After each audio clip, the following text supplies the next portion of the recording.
চল নিবাসায়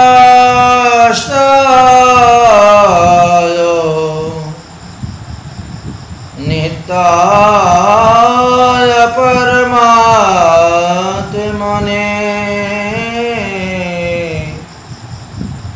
বলভদ্রায় সুভদ্রাভ্যাম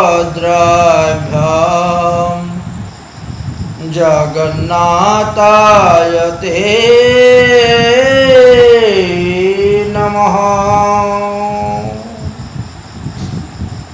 শুধু ভক্তবৃন্দগণ, ভগবানের লীলা বুঝা বরাবর জীবের সাধ্য নাই। ভগবান কর্তুম অকর্তুম সব করতে পারেন। যার চোখের ইশারায় সমস্ত বিশ্ব ব্রহ্মাণ্ড সৃষ্টি হয়, পালন হয়, পতন হয়, লয় প্রাপ্ত হয়। সেই অনাদির আদি গোবিন্দ কলিযুগের প্রথম সন্ধ্যাতে জগন্নাথ রূপে তিনি প্রকট হয়েছিলেন। কিন্তু জগন্নাথ মন্দিরের জগন্নাথ দেব বিভিন্ন সময় বিভিন্ন ভক্তের আকুল প্রার্থনাতে তিনি বিভিন্ন স্থানে স্থানান্তরিত হয়েছেন। যেমন শ্রীধাম বৃন্দাবন হইতে শ্রী গোবিন্দ গোপীনাথ মদন মোহন, যাহা বজ্রনবীর দ্বারা প্রতিষ্ঠিত শ্রী বিগ্রহ ছিলেন, তারা জয়পুরে চলে গেলেন, কেউ বা করুলিতে চলে গেলেন। অর্থাৎ গোবিন্দ গোপীনাথ জয়পুরে আর মদন মোহন চলে গেলেন করুলিতে। যে গোপাল সে বিগ্রহ মাধবেন্দ্রপুরের নিকটে প্রকট হয়েছিলেন গিরিরাজ গোবর্ধন তটে আনোর গোবিন্দ কুণ্ডে, তিনি চলে গেলেন জয়পুরের নাথুদ্ধারে। শ্রীধাম বৃন্দাবনে কেশিঘাটে সাক্ষী গোপাল, তিনি চলে আসলেন উড়িষ্যাতে। আবার জগন্নাথপুরীর শ্রী জগন্নাথ দেব, তিনিও জগদীশ পণ্ডিতের সঙ্গে তিনার সঙ্গে চলে এসেছিলেন যশোরা নামক স্থানে। আসুন, কিভাবে জগদীশচন্দ্র এই জগদীশ পণ্ডিতের সঙ্গে জগন্নাথ কথা বলেছিলেন, জগন্নাথ এসেছিলেন, সেই জগন্নাথ পুরীতে পুনরায় নতুন মূর্তি স্থাপন করা হয়েছিল, সেই বিষয়ে আমাদের আজকের আলোচনা করব। কলিযুগ পাবনবতার শ্রী শ্রী গৌরাঙ্গ মহাপ্রভুর আবির্ভাবের বহু পূর্বেই গৌহাটিতে, আসাম প্রদেশের গৌহাটিতে কমলাক্ষ ভট্ট নামে এক ব্রাহ্মণ বাস করিতেন। তিনার 3টি পুত্র সন্তান ছিল। প্রথম সন্তানের নাম হলো জগদীশ, দ্বিতীয় সন্তানের নাম ছিল হিরণ্য, আর তৃতীয় সন্তানের নাম ছিল মহেশ।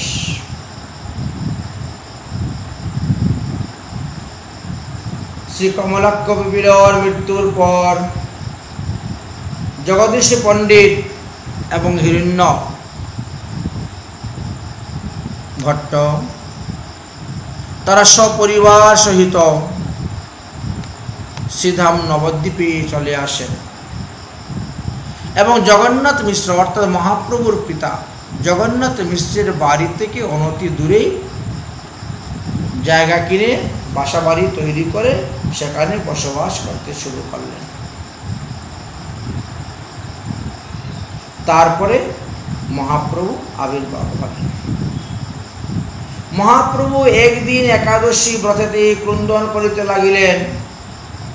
জগন্নাথ মিশ্র বলিলেন, নিমাই, তুমি কাঁদছ কেন? কি দ্রব্য দিলে তোমার ক্রন্দন বন্ধ হইবে তুমি বলো। তখন নিমাই বলছেন, জগদীশ পণ্ডিত আর হিরণ্য ভাগবত এই 2 স্থানে মোর আছে অভিমত। ওরে বালক, তুমি এদেরকে চিনলে কেমন করে? জগদীশ পণ্ডিত, হিরণ্য ভাগবত, আচ্ছা এদের বাড়িতে তোমার কি অভিমত আছে? বলে এই 2 স্থানের প্রসাদ, এই দুহার নিকট শীঘ্রই গিয়ে ফলাহার নিয়ে আসো। একাদশীর দিন তারা ফলাহার ভগবানের ভোগ দিয়েছেন, সেইটা এনে আমাকে দিলে পরে আমি সেটা খেয়ে সুখী হয়ে হেঁটে বেড়াতে পারব। এই দুহার নিকট শিগগিরি যাহ, ফলাহার লই নিয়ে আসো, তাহা পাইলে সুস্থ হইয়া হাঁটিয়া বেড়াও। জগন্নাথ মিশ্র তখন তাড়াতাড়ি তাদেরকে গিয়ে বললেন যে আমার ছেলে বায়না করেছে আজকে তোমাদের ঘরের ফল প্রসাদ আহার করবে উপহার। এই কথা শ্রবণ করে সবাই বিস্মিত হয়ে গেলেন। 5 বৎসরের বালক, সে একাদশীর মহিমা কি জানে? আর একাদশী দিবসে আমরা যে আজকে ভগবানের ফলাহার ভোগ লাগিয়েছি সেটাই বা কেমন করে সে জানে? সেদিন হইতে জগদীশ পণ্ডিত বুঝতে পারলেন নিমাই কোনো সাধারণ ব্যক্তি নয়, নিমাইয়ের দেখিতে সাক্ষাৎ শ্রীকৃষ্ণ অধিষ্ঠান আছেন, গোপাল অধিষ্ঠান আছেন। তাই তো বাৎসল্য প্রেমের পরাকাষ্ঠা হয়ে তারা নিমাইয়ের সেবা করার জন্য সেই সমস্ত দ্রব্য মাথায় করে নিয়ে আসলেন এবং মহাপ্রভুকে সেবা করালেন।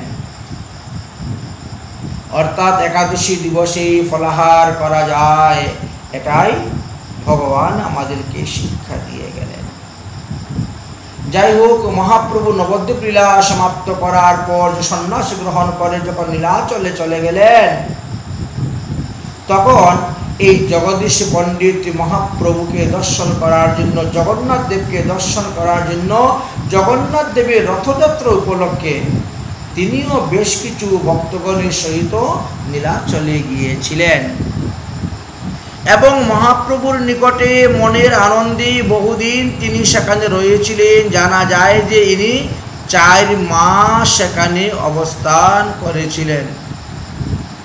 1 মাস নয়, 2 মাস নয়, 4 মাস তিনি সেখানে অবস্থান করেছিলেন। আচ্ছা, 4 মাস অবস্থান করার পরে যখন ফিরে আসবেন বাড়িতে, অর্থাৎ নবদ্বীপেই তিনি ফিরে আসবেন, জগন্নাথের চরণে পরে আকুলভাবে হাউমাউ করে কাঁদতে লাগিলেন, হে জগন্নাথ, 4 মাস ধরে তোমাকে দর্শন করে, তোমাকে স্পর্শন করে, তোমার প্রসাদকে তোমার ক্ষেত্রে বাস করে তোমাকে আমি ভালোবেসে ফেলেছি। আমাদের নবদ্বীপে এই বিগ্রহ নাই, অতএব হে জগন্নাথ, তুমি চলো আমার সঙ্গে, আমি তোমাকে নিয়ে যাব এবং শ্রীধাম নবদ্বীপে মন্দিরে প্রতিষ্ঠা করে আপনাকে স্থাপন করব। নবদ্বীপবাসী ভক্তগণ, বঙ্গবাসী ভক্তগণ আপনাকে দর্শন করে তারা কৃতার্থ হবে, ধন্য হবে, সমস্ত পাপ থেকে মুক্ত হবে। অতএব তুমি আমার সঙ্গে চলো জগন্নাথ, আমার সঙ্গে চলো। এইভাবে বারবার জগন্নাথের কাছে প্রার্থনা করতে শুরু করলেন। একদিন শ্রী জগন্নাথের সামনে ভক্তিভাবে কাতরভাবে প্রকাশ করে বলছেন, হে জগন্নাথ, আমাকে তুমি সাক্ষাৎ দর্শন দাও, আমার সঙ্গে কথা বলো, আমি তোমার প্রিয় ভক্ত, তুমি আমায় কৃপা করো। সমস্ত দিন এইভাবে কাঁদতে কাঁদতে চলে গেছে। ওই রাত্রি জগন্নাথ সেই স্বপ্নেতে আদেশ দিয়ে বললেন, হে জগদীশ, তুমি যাহা চাইতেছ তাহা আমি দিব। তখন জগদীশ পণ্ডিত বললেন, বর্তমানে আপনার যে দারুময় বিগ্রহ শ্রী মন্দিরেতে আছে তাহা আমি নবদ্বীপে নিয়ে যেতে চাই। আপনি আমার বাড়িতে গিয়ে আমার হাতের সেবা পূজা গ্রহণ করে আমাকে কৃতার্থ করবেন, আমার এই মনুষ্য জীবন ধন্য করবেন। শ্রী জগন্নাথ দেব বললেন, তথাস্তু, তাই হবে। এবার তো আষাঢ় মাসেই সামনে মল মাস অর্থাৎ পুরুষোত্তম মাস পড়তেছে। যেই বছর আষাঢ় মাসে পুরুষোত্তম মাস হয় সেই বছরে জগন্নাথের শ্রীবিগ্রহ নবকলেবর হয়, আর পুরাতন বিগ্রহকে তখন স্থানান্তরিত করা হয় বা সমাধি দেওয়া হয়ে থাকে। জগন্নাথ দেব বলেন তথাস্তু, তাই হইবে। অতঃপর জগন্নাথ দেব মন্দিরের মুখ্য পূজারীকে স্বপ্নে আদেশ দিলেন এবং রাজাকে স্বপ্নে আদেশ করলেন, আগামীকাল সকালে আমার পরম ভক্ত জগদীশের হস্তে আমার এই পুরাতন শ্রী বিগ্রহকে অর্পণ করে দাও, আর আমার এই স্থানেতে নব কলেবর মূর্তি তৈরি করে স্থাপন কর। শ্রী জগন্নাথ দেবের আজ্ঞা পেয়ে রাজা এবং পূজারী যথার্থভাবে এসে উপস্থিত হলেন মন্দিরে এবং জগন্নাথের নবকলেবর নির্মাণের জন্য চিন্তিত করতে লাগলেন। পুরাতন শ্রী বিগ্রহ জগদীশ পণ্ডিতের হাতে অর্পণ করে দিলেন। জগন্নাথ দেব স্বপ্নে দেখালেন, পাহাড়ের উচ্চ শিখরে ওই স্থানেতে আমার এক বড় বৃক্ষ আছে, ওই বৃক্ষ নিয়ে আসো, এনে সেই বৃক্ষ দিয়ে আমার শ্রী বিগ্রহ তৈরি করো। এদিকে জগন্নাথ দেবকে পাইয়া জগদীশ পণ্ডিত অত্যন্ত আনন্দিত, কিন্তু এত বড় জগন্নাথের শ্রী বিগ্রহ তিনি কেমন করে নিয়ে আসবেন? যে বিগ্রহকে 4-5 জন পান্ডা ধরে উঁচু করতে পারেন না, সেই বিগ্রহকে নবদ্বীপে তিনি কেমন করে নিয়ে আসবেন? তাই তিনি জগন্নাথের চরণে পরে ক্ষমা ভিক্ষা করে বললেন যে, হে প্রভু, আমি তো এখন বৃদ্ধ হইয়া আছি, কেমন করে আমি তোমাকে নিয়ে যাব? তোমার এই বিশাল শ্রী বিগ্রহ বহন আমি করব কেমন করে? অতএব তুমি একটু হালকা হও জগন্নাথ, হালকা হও, ওজনটা কমাও। শ্রী জগন্নাথ বললেন, যদি তুমি আমার একটি শর্ত পালন করো তাহলে আমি একেবারে শূলার মতন হালকা হয়ে যাব। আমার উপদেশ মতো যদি কাজ করতে পারো তাহলে তুমি একাই আমাকে বহন করে নিয়ে যেতে পারবে। জগদীশ বলিলেন, কি শর্ত বলুন? অবশ্যই আমি আপনার শর্ত পালন করিব, তথাপিও আপনাকে আমি নবদ্বীপে আমার বাড়িতে নিয়ে যেতে চাই। শ্রী জগন্নাথ দেব বলিলেন, তুমি একটা 6 হাত লম্বা বাঁশের লাঠি তৈরি করে নিয়ে আসো, তারপরে শুদ্ধ কাপড় দিয়ে আমাকে সুন্দর করে বেঁধো তার মধ্যে, আর 2 জন পাইক তুমি নাও, আমি একেবারে শূলার মতন হালকা হয়ে যাব। তোমার কোনরূপ ওজন অনুভবই হবে না, তুমি অনায়াসেই আমাকে তোমার বাড়িতে নিয়ে যেতে পারবে। কিন্তু রাস্তায় যদি কোনো স্থানে ভূমিস্পর্শ করাও, আমাকে মাটিতে রাখে যাও, তাহলে সেই সময়ই আমি রাস্তায় সেখানেই থেকে যাব, আমি আর তোমার সঙ্গে অন্য কোথাও যাব না। এটাই হলো আমার প্রতিশ্রুতি। এই কথা শ্রবণ করে জগদীশ পণ্ডিত রাজি হয়ে গেলেন। জগন্নাথ প্রসন্ন, তৈরি করা হলো লাঠি। সেই রূপে জগন্নাথকে লাঠির সঙ্গে বেঁধে নিয়ে রওনা হলেন। সঙ্গে বেশ কয়েকজন ব্রাহ্মণ নিলেন। রাস্তায় খাওয়া দাওয়া করতে হবে, ঘুমাতে হবে, কোনো সময় কোনো অবস্থায় জগন্নাথকে মাটিতে রাখা যাবে না, সবার কাঁধে কাঁধেই রাখতে হবে। তাহারা অতি সাবধানের সহিত, সতর্কতার সহিত জগন্নাথ দেবকে বহন করে নিয়ে চলছেন। একের পর এক গ্রামান্তর, নদী, পাহাড়, পর্বত, খাল, বিল পার হয়ে আসতেছে জগন্নাথপুরী হইতে নবদ্বীপের দিকে। মধ্যে মধ্যে সন্ধ্যা বন্দনাদি, ভগবানের সেবা পূজা, আহার বিহার আদি সব কিছুই করতেছেন, পথ চলতেছেন। এইভাবে ক্রমে ক্রমে পথে চলতে চলতে চাকদা এসে উপস্থিত হয়েছে। বর্তমানে চাকদা রেল স্টেশনই আছে। শিয়ালদা হইতে কৃষ্ণনগর যাওয়ার যে রেল লাইনটা আছে তার মধ্যে আপনারা চাকদা রেল স্টেশন পাবেন। সেই চাকদা যশোরাতে আসার পর জগদীশ এক ব্রাহ্মণ সেবকের কাঁধে জগন্নাথ দেবকে রাখিয়া তিনি গঙ্গা স্নান করতে গেলেন। এদিকে জগন্নাথ ওই স্থানটিকে দেখলেন বেশ সুরম্য সুন্দর, তাই তিনার ইচ্ছা হলো আমি এই সুন্দর স্থানেই অবস্থান করব, গঙ্গা তটেই গঙ্গা। এই জন্য শ্রী জগন্নাথ ধীরে ধীরে ধীরে ধীরে ভারী হইতে লাগলেন। জগন্নাথ এমন ভারী হয়েছেন যে ওই পূজারী আর কিছুতেই জগন্নাথকে, ওই ব্রাহ্মণ কিছুতেই জগন্নাথকে আর কাঁধেতে রাখতেই পারতেছেন না। কি করবেন? বড় চিন্তার মধ্যে পড়ে গেলেন।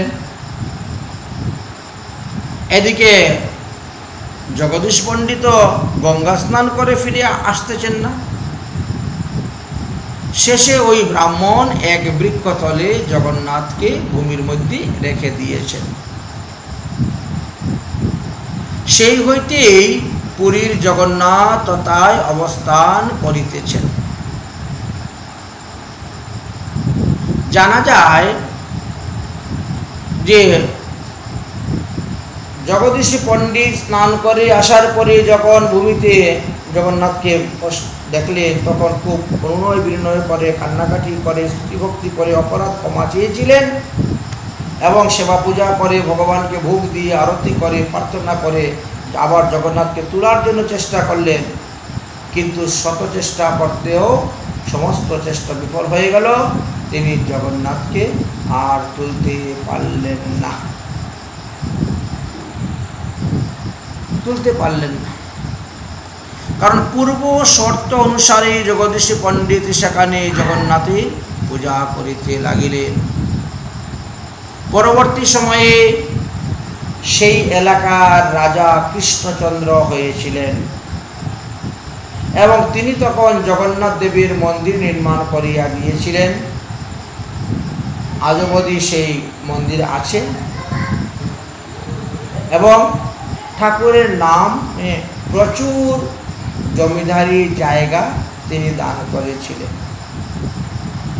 সেই জায়গার জমির ধান বা বিভিন্ন ফলাদি যে চাষ হয় সেটার যে অনুকূল অর্থ, সেই অর্থ মন্দিরেই আসে। তদ্বারা আজ অবধি তথায় জগন্নাথের সেবা পূজা হয়ে থাকে। এই জন্য এই জগন্নাথ দেবকে জগদীশের জগন্নাথ বলা হয়ে থাকে বা চাকদা যশোরা জগন্নাথ বলা হয়ে থাকে।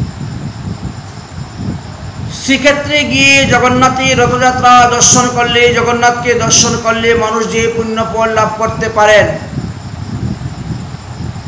আর এই যশোরায় এসে জগন্নাথকে দর্শন করলে চাকদাতে সেই পুণ্য ফল লাভ করতে পারবেন। কারণ এই জগন্নাথই তো সেই নীলাচলের জগন্নাথ, তিনি ভক্তকে কৃপা করার জন্য এসে গেছে। তাই তো শ্রীমদ্ ভাগবতে মহাপুরাণ নির্দেশন স্কন্ধে সুখদেব গোস্বামী পরীক্ষিত মহারাজকে বলছেন, হে রাজন, ভগবান ভক্তদেরকে আনন্দ দান করার জন্য তিনি বহুবিধ লীলা করে থাকেন। তার মধ্যে এই একটি লীলার কথা আমরা আস্বাদন করলাম। বিভিন্ন স্থান হইতে ভগবান ভক্তদেরকে কৃপা করার জন্য বিভিন্ন স্থানে গমন করে থাকেন, স্থানান্তরিত হয়ে থাকেন। যার উদাহরণ আমরা বললাম শ্রী গোবিন্দ, গোপীনাথ, মদন মোহন আর শ্রী গোপাল আর সাক্ষী গোপাল, শ্রীনাথজি, এরা সবাই এক স্থান হইতে অন্য স্থানে গিয়েছেন ভক্তকে কৃপা করার জন্য। ঠিক তেমনি ভাবে রাধাকান্তজি দক্ষিণ ভারত কাঞ্চিপুর হইতে রাধাকান্তজি চলে আসলেন। দক্ষিণ ভারতে কাঞ্চিপুর হইতে গণেশ শ্রী বিগ্রহ জগন্নাথপুরীতে চলে আসলেন। আবার জগন্নাথপুরীতে শ্রী জগন্নাথ দেব বিগ্রহ তিনি চলে গেলেন যশোরা চাকদাতে। ভক্তের অধীন ভগবান। তাই তো শ্রীমদ্ ভাগবত মহাপুরাণে দেখা যায় ভৃগু ঋষিকে প্রভু নারায়ণ বলেছিলেন, অহম ভক্তা পরাধীন স্বতন্ত্রৈব দ্বিজা সাধুবি গ্রন্থে হৃদয়। আমি সাধুদের হৃদয়ের মধ্যে থাকি, সাধুরা আমার হৃদয়ে থাকে। তাই যে সাধুগণ ভক্তির সহিত, শ্রদ্ধা সহিত, প্রেমের সহিত শ্রী জগন্নাথ দেবের সেবা পূজা করেন, জগন্নাথ ভক্তবৎসল্য, তিনি তাকে অবশ্যই দর্শন দিয়ে কৃপা করেন। আমরা গীত গোবিন্দের কথা শুনেছি। জয়দেবের লেখা সেই গীত গোবিন্দ যদি কোনো ভক্ত পাঠ করেন, পড়েন, জগন্নাথ এত প্রসন্ন হন যে সেই ভক্তের পিছনে পিছনে ধাবমান হন। ভক্তকে তিনি কি দিবেন? এক গণ্ডূষ জল, একটা তুলসী পাতা দিলেই যেন ভগবান মনে করেন আমি সেই ভক্তের কাছে ঋণী হয়ে গিয়েছি, তার ঋণ পরিশোধ করার জন্য সে যা চাইবে আমি তাই দিব।